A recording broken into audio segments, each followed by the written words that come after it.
Lectura del Santo Evangelio según San Lucas. En aquel tiempo vio Jesús a un publicano llamado Leví, sentado al mostrador de los impuestos, y le dijo: «Sígueme».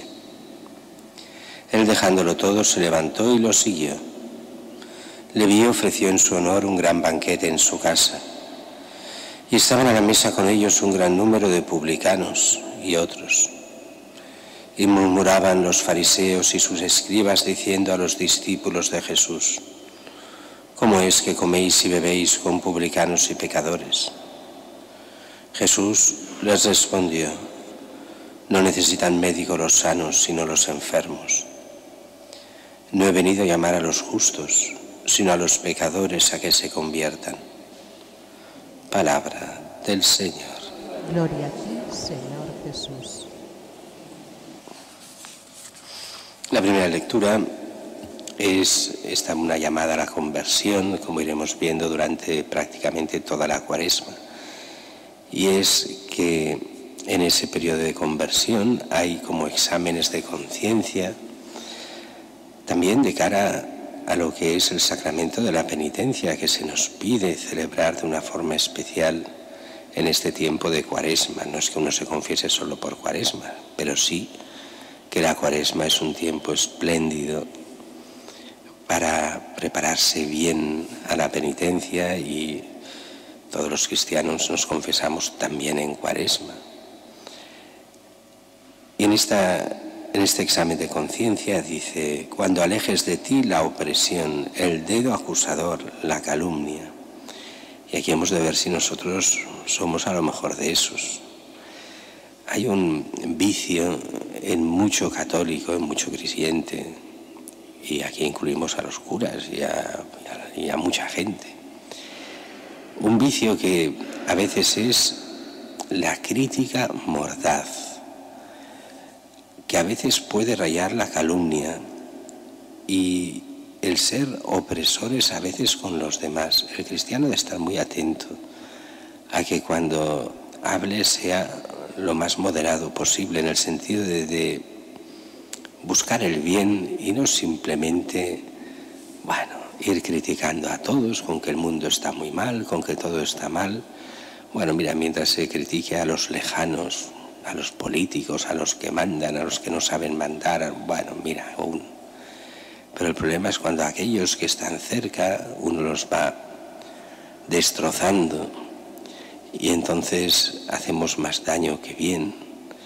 Y muchas veces el problema es que con ocasión de algunas cosas que pasan, pues exageramos y podemos mentir y calumniar y destrozar, y hacemos daño, y a veces no nos damos ni cuenta, sin llegar al extremo opuesto. El extremo opuesto es el de aquellos que dicen: no puedes hablar nunca mal de nadie, no puedes sacar la fama de nadie. Eso a mí me pone muy nervioso, porque esa es la estratagema que usan los peores, desde los pedófilos a los ladrones, a la gente que se aprovecha de los demás. No puedes sacar la fama de nadie, ¿eh?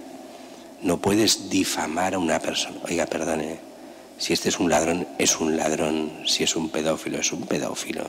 Y si está robando o está haciendo no sé qué, lo está haciendo. Eso no es difamar, eso es proteger a los demás para defenderlos. Eso es un acto de caridad, esa denuncia.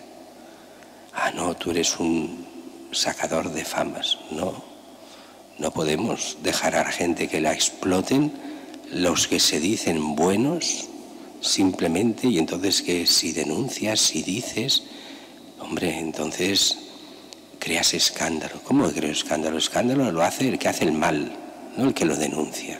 ¿Qué estupidez es esa? Pero a veces hay estas mentalidades extrañas de ocultar el mal cuando hay que ponerlo sobre la mesa para defender al débil, y después destrozar a los demás con mentiras y calumnias cuando no es verdad. Hemos de ir con mucha atención a ir contra el mal, pero ir a favor del bien, y ver si nosotros somos de los que hacemos el mal. Y cuando uno hace examen de conciencia, pues se da cuenta de que uno es débil, de que no hace siempre la voluntad de Dios, ni mucho menos, y que todo aquello que las lecturas nos van dando son, pues a veces como toques para decir, hey, cuidado, ¿estamos nosotros siguiendo el bien o no? Calumniamos, mentimos, decimos lo que no es muchas veces, oprimimos a alguien. Muchas veces pasa, mucha gente buena, en teoría, que se cree muy buena, es opresora. Ah, no, yo tengo tal persona que me hace servicios, me hace no sé qué, la alquilo a horas, no le pago el seguro, no, porque no se puede pagar, es muy caro. Estás oprimiendo a aquella persona cuando no pagas normalmente el seguro. Pues como son mil cosas y no las vemos. Y el cristiano ha de tener una conciencia mucho más dura consigo mismo que con los demás y buscar si realmente hace el bien o no. ¿Qué es lo que nos pide el Señor? Hacer el bien, no simplemente no hacer el mal. También sale en esta primera lectura. Pero vayamos un momento solo al Evangelio. Jesús que ve a este publicano Leví es Mateo, el mismo. Esto es muy curioso, como muchas veces algunos tienen este doble nombre, Leví, Mateo. Sentado en el mostrador de los impuestos y le dice, sígueme, deja todo, se levanta, lo deja y ofrece un banquete. Y aquí hemos de decir que seguramente esto es, siendo verdad, no es toda la verdad, porque sabéis que los evangelios son muy cortos y que por razón de espacio pues son sintéticos y solo hay aquello que necesitamos para nuestra salvación, pero no están todos los detalles que querríamos. Seguramente este Leví, Mateo, ya era seguidor de Jesús, seguramente lo había ido a oír muchas veces, pero no era de los protagonistas de nada, simplemente un seguidor a distancia, que no se mostraba como tal seguidor, sino simplemente como un curioso que va a ver a Jesús, que oye, va viendo, entendiendo cosas. No simplemente que no conociese de nada a Jesús, ni mucho menos, pero era publicano, y eso era un problema enorme. El publicano es el cobrador de impuestos que cobra para los romanos. Como tal, en la mentalidad judía, un pecador público, un traidor a nuestra nación judía, que se ha creído, este no es de los nuestros. Aunque tenga Leví y Mateo dos nombres absolutamente judíos, pues no, este no es de los nuestros, este es un pecador público. Jesús lo invita a seguirle, en el fondo a ser discípulo, a ser apóstol. Aunque apóstol todavía no, pero de alguna forma sí, cuando que lo deje todo y le siga. Y acepta hacerlo, y hace un banquete. Bueno, era lógico, los cobradores de impuestos normalmente eran gente rica. Habían de dos tipos, los que hacían su trabajo y lo hacían bien, ya eran gente rica porque tenían una parte de los impuestos que iban a ellos, y después los que además eran ladrones, que entonces sí que eran ultra ricos, se llevaban lo suyo y otro, aunque a veces ser ladrones con los romanos era peligroso porque te cogían, si te se dan cuenta que robabas y podía haber pena de muerte tranquilamente por eso. El caso es que él es un rico cobrador de impuestos, pero Jesús le llama, pues lo deja todo y organiza un banquete de despedida de cara a los cobradores de impuestos, sus amigos, que son invitados a esa comida, y ahí son invitados Jesús y los apóstoles, como un acto de apostolado que hace Leví, Mateo, hacia sus amigos. Como sabéis, las casas de los ricos de la época tenían un par de pisos normalmente, planta baja abierta y las puertas abiertas cuando habían banquetes. Todos podían entrar, solo podían comer los invitados, pero todos podían entrar y saludar, y mucha gente saludaba desde la puerta sin entrar.